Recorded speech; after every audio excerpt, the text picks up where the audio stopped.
Madame, Monsieur, bonsoir. Au sommaire de ce journal, à peine nommé, le Premier ministre prend à bras le corps la lourde responsabilité qui l'attend après avoir rencontré hier l'informateur Jean-Michel Sama-Lukonde était ce mercredi dans deux grandes institutions du pays, Mbosoko Diampuanga et Sylvestre Ilunga Ilukamba, les a reçus. Il faut que le gouvernement de la République prenne des mesures sévères pour épargner les élèves de la contamination de la Covid-19. De lundi prochain, ils reprennent l'école. L'intersyndicale des enseignants s'est réunie pour tirer une sonnette d'alarme. Une route d'intégration régionale entre la République démocratique du Congo et la Zambie. Les travaux débutent déjà au mois de juin. Les échanges commerciaux entre les deux pays vont à coup sûr connaître l'accroissement. On en parle également dans ce journal. Mesdames, Messieurs, c'est avec beaucoup de plaisir que je vous présente les 20h Soir Actualité. Bienvenue à tous.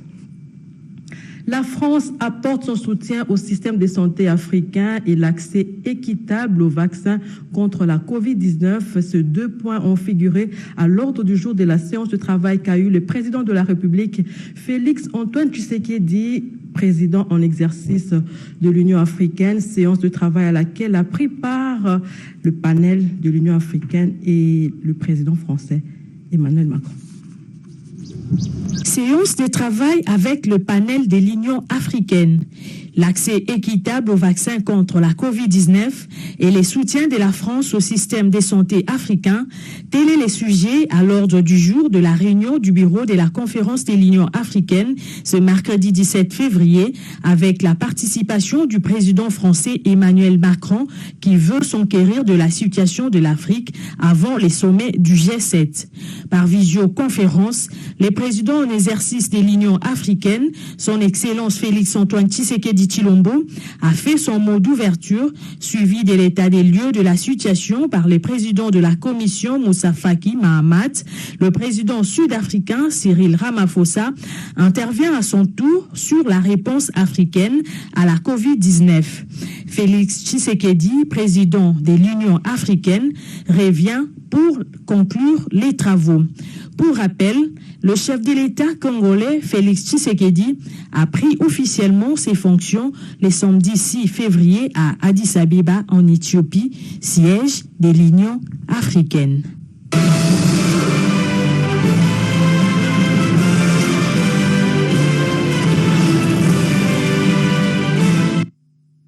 Tête à tête entre le Premier ministre sortant avec le nouveau chef du gouvernement aujourd'hui à l'immeuble Intelligent. Les deux personnalités qui se préparent à une cérémonie des remises-reprises ont eu d'abord échangé en privé avant de visiter les installations que va occuper Jean-Michel Sama-Lukonde. Françoise Boulabouaki et Pompom. Le nouveau locataire de l'avenue Roi-Baudouin sera aussi le nouvel occupant du dernier niveau de l'immeuble du gouvernement réservé au Premier ministre. Le chef du gouvernement sortant, Ilunga Ilunkamba, a commencé le travail de passation de pouvoir. Tout d'abord, ce tête-à-tête entre les deux hommes d'État qui se préparent à la traditionnelle cérémonie de remise-reprise. Ensuite, le prof a conduit le tour du propriétaire pour celui à qui il va bientôt céder le fauteuil. La salle des conseils des ministres que Jean-Michel Sama-Lukonde doit maîtriser. La grande salle servant de banquet et toutes les autres pièces importantes de l'étage pour finir sur la terrasse qui donne une meilleure vue de la commune de la Gombe. Âgé de 43 ans, le nouveau chef de l'exécutif central vient remplacer un aîné de 73 ans qui, depuis sa jeunesse, a donné sa vie à la République. Une visite qui prépare les équipes des deux partis à la grande cérémonie. Une enquête sur le baromètre économique indique un optimisme des hommes d'affaires sur la bonne tenue économique des résultats annoncés par le vice-premier ministre, ministre du Plan, à l'issue de la réunion du comité conjoncture. Françoise Boulabouaki. Le premier contact entre le Premier ministre et le président de l'Assemblée nationale a permis à Christophe Mbosoko Diapwanga de dire de vive voix tous les biens qu'il pense de l'avènement de Jean-Michel Sama-Lukonde Kingi. Le prochain gouvernement que le président de la Chambre basse du Parlement qualifie déjà de combat doit travailler à l'éradication de l'insécurité à l'Est et de la corruption, sans oublier la promotion de la gratuité de l'enseignement. Je suis venu féliciter le Premier ministre du premier gouvernement de l'Union sacrée. Le chef de l'État lui a témoigné confiance et nous, honorables députés, président de l'Assemblée nationale, mon devoir est celui de venir les saluer, l'encourager. Nous devons l'aider pour qu'il forme le gouvernement parce que le peuple congolais attend que le gouvernement se mette au travail pour trouver des solutions aux problèmes qui se posent dans nos populations. Le vœu le plus ardent du président de l'Assemblée nationale est de voir le peuple congolais apporter son soutien total au gouvernement de l'Union sacrée de la nation. Vous avez suivi Mbosoko Diampouanga, président de l'Assemblée nationale, qui est allé présenter les félicitations au tout nouveau Premier ministre récemment nommé avant de le recevoir à l'Assemblée nationale où il viendra déposer le programme de son prochain gouvernement. Mise en œuvre d'un projet d'infrastructure routière entre la République démocratique du Congo et la Zambie. Le lancement de travaux de construction sera fait d'ici juin 2021. Je l'ai dit à l'ouverture de ce journal, l'entreprise chinoise pour l'exécution de travaux a fait l'annonce au ministre de tutelle. Érudis Kitutu nous en parle. Après signature du document portant accord de finalisation du projet de construction de la route reliant Kasomeno en République démocratique du Congo et Mwenda en Zambie, l'heure est à l'exécution du dit projet. JED Africa, l'entreprise exécutant ce projet, en accord avec le ministère des Infrastructures, son représentant rassure les autorités congolaises quant au respect de l'accord signé. Nos équipes se sont rencontrées au mois de décembre dernier en Afrique du Sud. Et nous nous sommes convenus sur certains points, notamment un calendrier qui avait été adopté et qui enfin a été adopté par les deux gouvernements la semaine passée ici à Kinshasa, le gouvernement zambien et congolais. Le secrétaire général a confirmé effectivement que le financement est là, mais que la société a déjà, en ce moment où nous parlons, commencé à installer le bureau de Lubumbashi. Il va également aussi voir la possibilité d'ouvrir notre bureau de liaison à Kinshasa, mais aussi à Kasenga pour faciliter le transport de la logistique et tout le reste. Nous allons ouvrir un compte et que le directeur général est venu avec toute la documentation nécessaire pour ouvrir un compte en République démocratique du Congo. Et les fonds du management dans la partie congolaise seront logés ici en RDC dans une banque locale. Tel qu'il est convenu, les travaux doivent être lancés au plus tard le 30 juin 2021. Une délégation congolaise séjourne actuellement en Zambie. Dans le cadre de ce projet, elle sera reçue par le président zambien.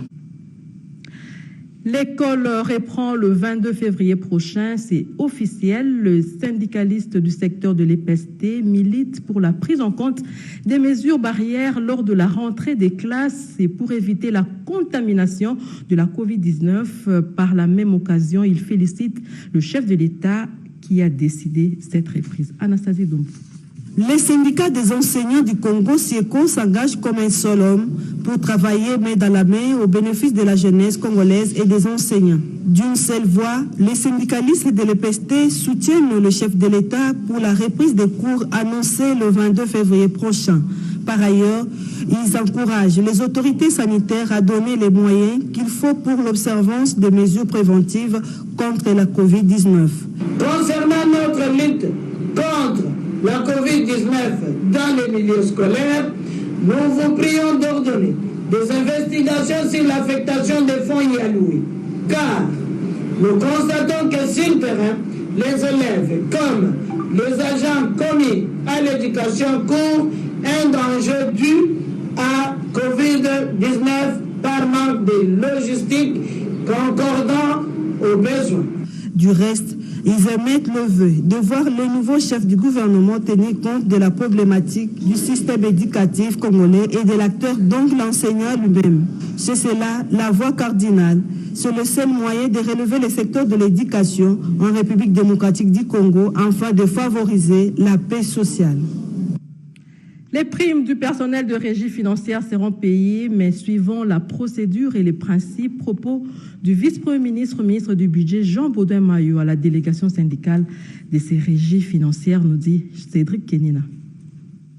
Tout doit se faire dans l'orthodoxie budgétaire et dans le respect des normes. Pas assez savant pour comprendre la disponibilité du vice-premier ministre, ministre du Budget Jean Baudouin-Maillot Mambeke, à liquider les primes du personnel des services mobilisateurs de recettes, notamment les régies financières. Cependant, Jean Baudouin-Maillot ne voit pas une rubrique réservée dans la loi des finances à cet engagement du ministère des Finances. Il a rassuré tout de même la délégation syndicale des régies financières sur le fait que tout sera fait dans le respect des procédures et non la charrue avant les bœufs. Le vice-premier ministre et ministre du Budget nous a dit ceci, que lui ne s'oppose pas à payer cette prime, qui est légitime du reste, parce que ce n'est pas normal que ceux qui mobilisent les recettes soient mal payés par rapport à ceux qui ne font que dépenser. Mais seulement, il nous demande que nous puissions rentrer aux finances pour que le ministre des Finances puisse lui dire il va payer, mais il va prendre l'argent dans quelle rubrique. Les portes du ministère du Budget resteront ouvertes pour accueillir les préoccupations des mobilisateurs de recettes. La course à la candidature au siège non permanent du Conseil de sécurité de l'ONU, la Suisse sollicite le soutien de la République démocratique du Congo. Son ambassadeur en poste à Kinshasa l'a dit à la ministre d'État, ministre des Affaires étrangères, Marie Tumbanzeza. Gina. Reçu ce mardi 16 février par la ministre d'État, ministre des Affaires étrangères, Marie Tumbanzeza, Roger Denzer, ambassadeur extraordinaire et plénipotentiaire des Suisses en République démocratique du Congo, est venu solliciter le soutien de la République démocratique du Congo à la candidature de la Suisse au siège non permanent du Conseil de sécurité de l'ONU, et cela pour la période 2023-2024. Les deux personnalités ont aussi abordé les dossiers et entré à l'Union africaine et différents accords. Roger Denzer a en outre indiqué que son pays va soutenir les mandats de la République démocratique du Congo en ce qui concerne la zone de libre-échange au niveau du continent africain, soulignant l'importance du commerce pour la population afin de créer des revenus pour les différents pays africains. Cette séance maintenant était très importante pour la Suisse parce qu'on a présenté la candidature de la Suisse pour le siège non permanent au Conseil de sécurité des Nations Unies pour la période 23-24. Dans ce sens-là, la Suisse a demandé si la RDC peut soutenir cette candidature. La Suisse a des liaisons très fortes avec l'Union africaine et surtout aussi, par exemple, au niveau de la paix et sécurité, c'est à voir aussi avec Terre les armes, hein, une des priorités du Monsieur le Président pour l'Union africaine de cette année. C'est en 2022 que se dérouleront les élections pour les sièges non permanents du Conseil de sécurité de l'ONU. C'est une première en République démocratique du Congo. 500 PME vont recevoir leurs subventions dans le cadre d'un projet d'appui au développement de micro, petites et moyennes entreprises. La remise officielle aura lieu ce vendredi 19 février 2021 en présence du ministre de tutelle Justin Kalumba Mwanangongo. David Moubeng. Vendredi 19 février prochain, c'est dans exactement 2 jours, si je ne m'abuse, une première dans le secteur des classes moyennes, petites et moyennes entreprises et artisanat. Ça sera la publication de la liste des PME lauréates, mais pour dire mieux, on va dire des plans d'affaires qui ont été retenus à l'issue d'un concours extrêmement transparent des plans d'affaires qui a été organisé selon les règles de l'art, et nous aurons le privilège et même la joie de voir près de 500 PME établis à Kinshasa, à Matadi, à Lubumbashi et à Goma. Parce que qui concerne la hauteur du financement, tout le monde sait que c'est un financement d'exactement 100 millions de dollars qui a été apporté à notre pays, ce financement, par la Banque mondiale, partenaire au développement de la RDC. La fin de la mission d'inspection pour la relance du grand projet Katende a été sanctionnée par une réunion d'évaluation avec l'équipe du ministère de Ressources hydrauliques et électricité à Lubumbashi dans le Grand Katanga, tenue par le vice-ministre Papi Pungu. Après le travail d'identification et de tri au site Grand Katende à Kananga et de quelques outils entreposés au terminal conteneur de la SNCC et de la société Bolloré à Lubumbashi, une réunion d'évaluation a mis autour d'une même table le vice-ministre en charge des ressources hydrauliques et électricité, Papi Pungu Luamba, et l'équipe technique en mission sur la relance du grand projet Katende à Lubumbashi. Il faudra à présent redéfinir une nouvelle feuille de route afin de présenter un portefeuille conséquent à la réalité vécue sur terrain. Le vice-ministre Papi Pungu Luamba a encouragé les experts pour le travail abattu visant le redémarrage des travaux dans les délais. Nous sommes très préoccupés à pouvoir réaliser ces projets. Il en va du crédit du gouvernement, il en va aussi de la responsabilité du gouvernement vis-à-vis des promesses faites à la population du Kasaï. Nous venons de faire une réunion d'évaluation par rapport à cette mission. En ce qui concerne les responsabilités du gouvernement quant à la relance de négociations telles que convenues dans notre accord avec le gouvernement indien, nous allons le faire et commencer le plus tôt possible.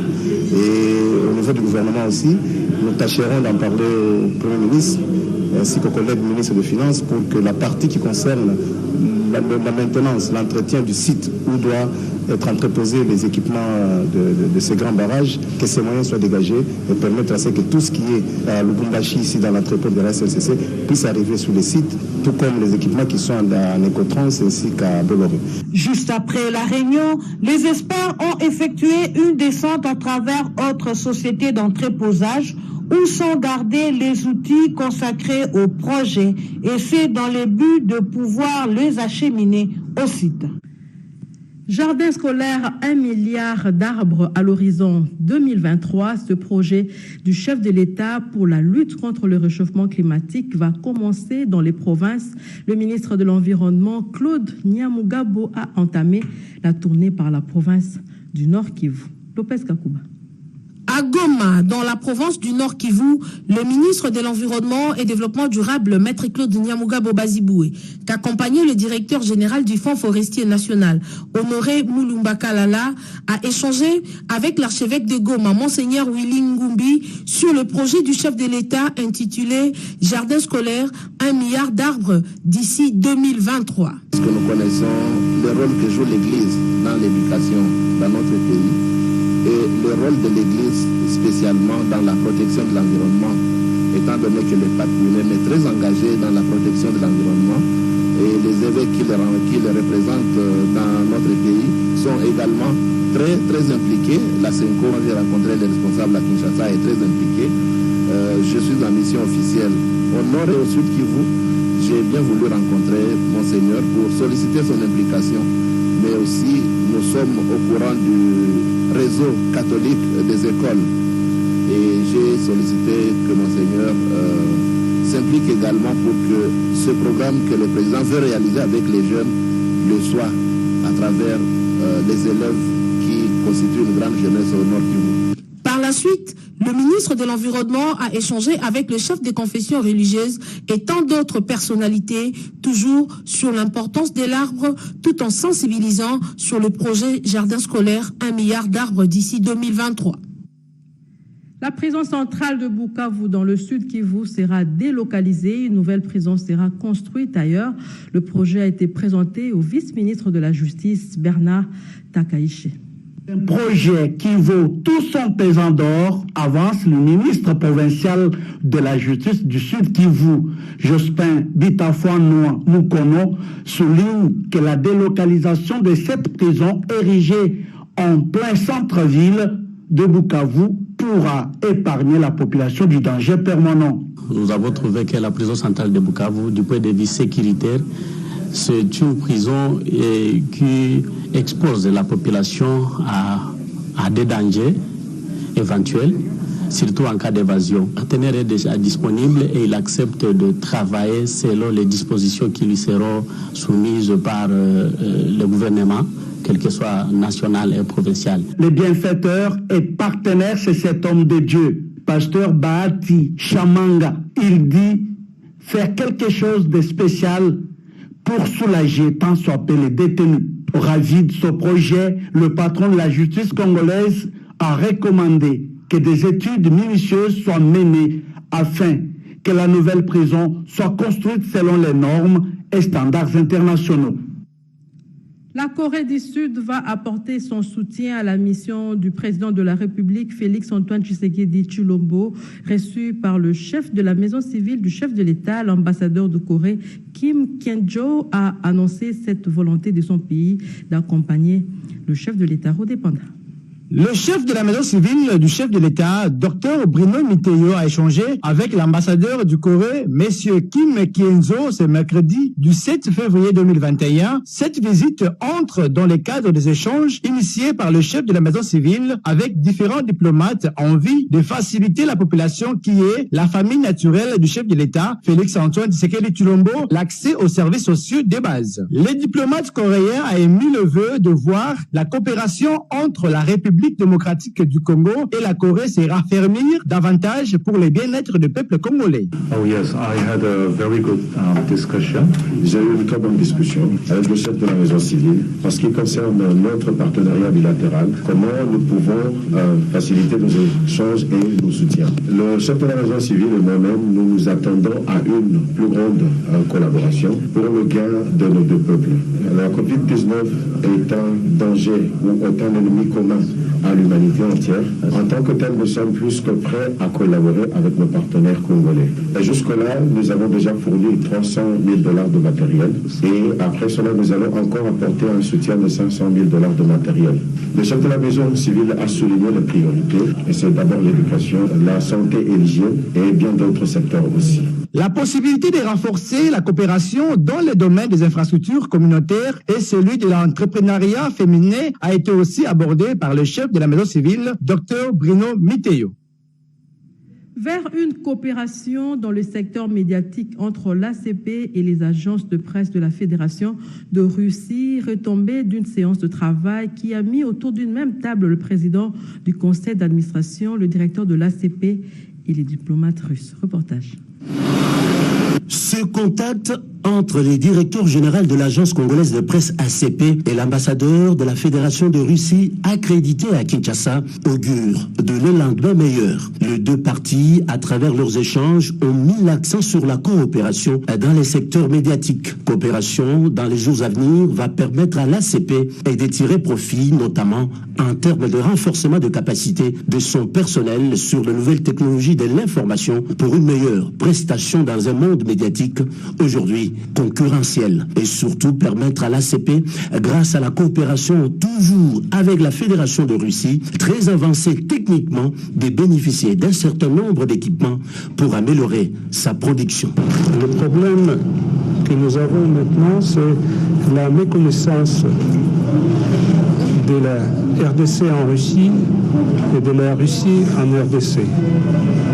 Et c'est à nous de changer cette situation et de créer les conditions pour que les Congolais puissent avoir plus d'informations sur mon pays et pourquoi pas à travers des bulletins de l'agence congolaise de presse. Les directeurs généraux de l'ACP, Lambert Kaboy, à ses côtés la présidente du conseil d'administration, Muriel Nicole Dibambou, salue la marque de collaboration entre Kinshasa et Moscou. Son Excellence, Monsieur l'ambassadeur, nous lui avons expliqué les problèmes de l'ACP qui constituent la logistique. Et l'ambassadeur était très perceptible. Il a promis de se mettre sur ce dossier là-bas et que ces dossiers puissent trouver une solution. Mais avant ces contacts fructueux, les responsables du média d'État a fait visiter les diplomates russes les différentes structures qui composent son institution, entre autres la rédaction, la salle d'infographie, les services de documentation et celui des archives. Première prise de contact avec le Comité national de jeux de la francophonie, le haut représentant du président de la République sensibilise tous les personnels au travail bien fait. Willy Kandé, reportage.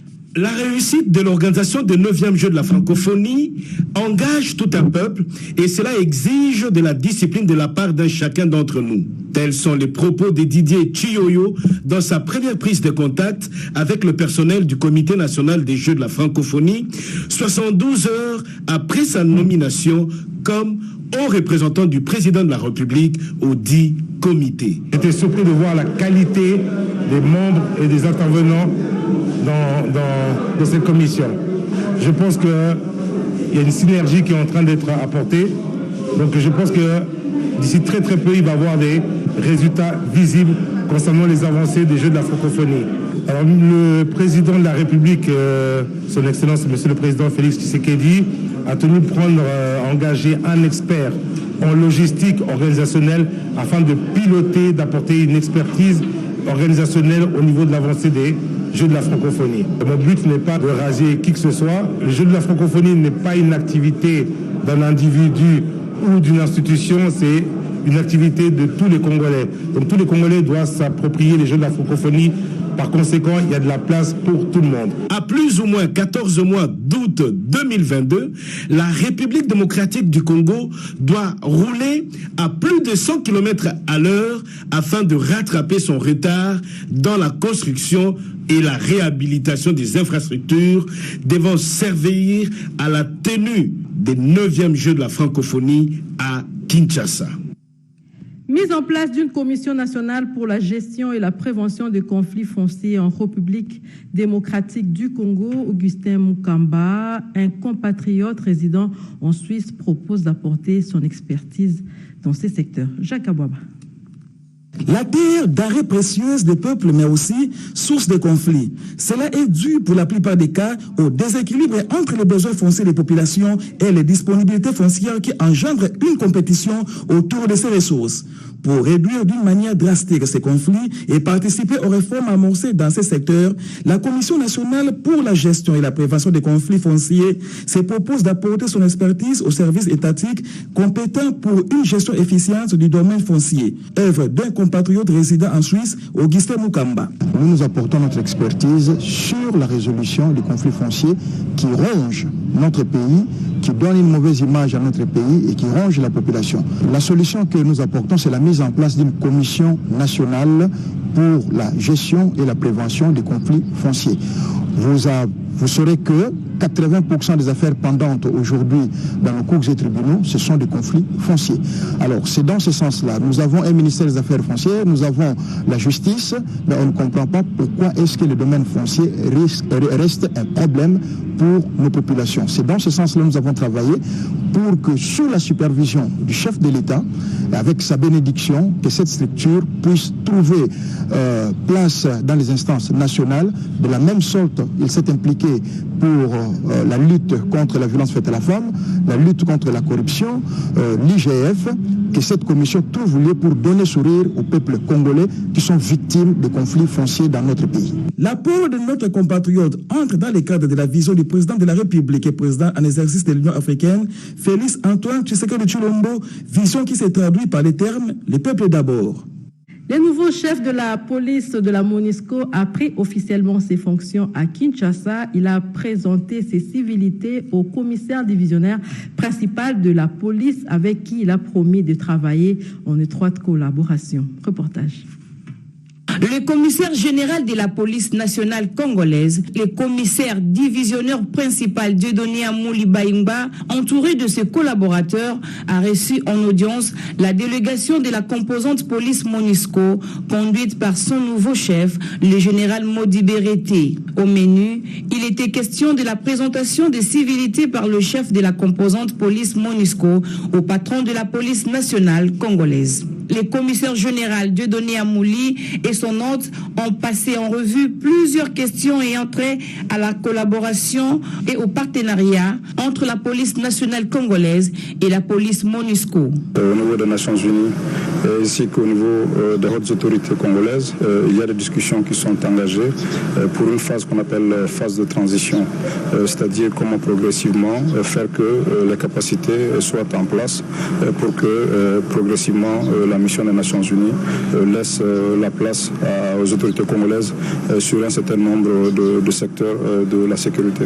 Et la police de la MONUSCO, c'est notre partenaire privilégié. Comme il vient d'arriver, nous devons encore faire beaucoup de choses ensemble. Dès le début de la semaine prochaine, déjà, on va mettre en place nos experts pour se raconter à tout moment, pour voir comment consolider les acquis et aller de l'avant avec d'autres nouveaux plans dans le cadre de la réforme de la police qui est en train de se rechercher, dans le cadre de la formation, dans le cadre des infrastructures, dans le cadre des équipements.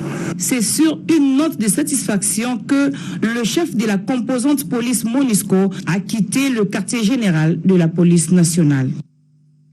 Proposition de loi pour l'élévation d'Etienne Tshisekedi au rang de héros national. Cette loi a été déposée aujourd'hui à l'Assemblée nationale par un député national. Je vous prie de le découvrir.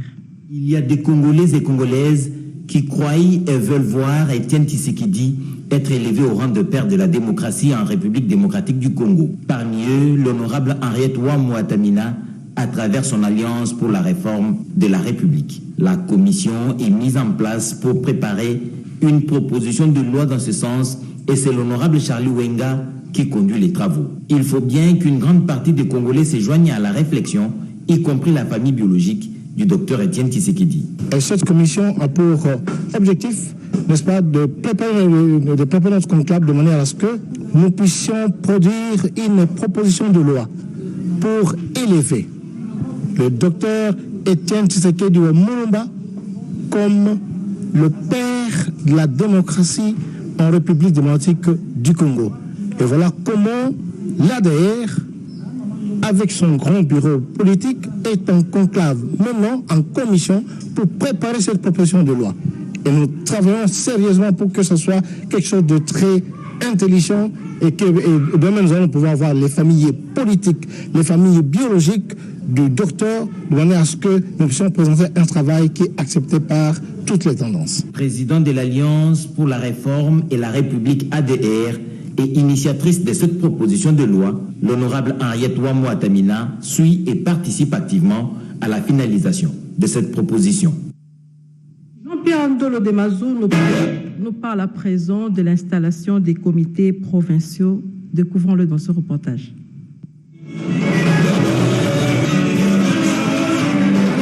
C'est une cérémonie solennelle et haute en couleur organisée par le comité directeur en la salle Kalubwelo à Lubumbashi en présence des officiels, des chefs coutumiers dont le grand chef du Haut-Katanga, Kaponda Lubenge Sakade et l'un des grands chefs du Lualaba, Mwene Wachatanga Sakundundu, ainsi que les chefs de terre œuvrant dans le Haut-Katanga, à savoir Kasangiri, Moussamari, Sakachimbi, Sapunga, Kapangala, Luta, Sakatete et Jean Moussari. Prenant la parole, le président général Léon Tchakwiza Moulanda, qu'accompagnait tous les membres de son comité, a donné la substance de cette installation de ces comités qui devra s'adapter à la nouvelle structure administrative après le démembrement. Notre souhait le plus ardent est que le Uchokwe rayonne partout.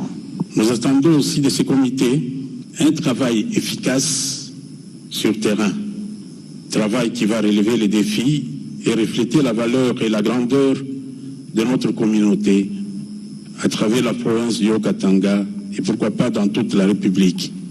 Que vive la République démocratique du Congo, que vive son Excellence Félix Tshisekedi Tshilombo, président de la République, que vive la grande communauté Tchokwe Côte d'Ivoire. Il s'en est suivi l'installation des 10 comités qui seront désormais présidés par Tembo Kavula Odette pour le Haut-Katanga, Wika Chibinda Baudouin pour le Lualaba et pour les villes de Lubumbashi par Omari Katembo Mathieu et Kolosi par Mukoji Kayombo. Tous ont reçu des emblèmes du pouvoir d'Angola pour cet événement.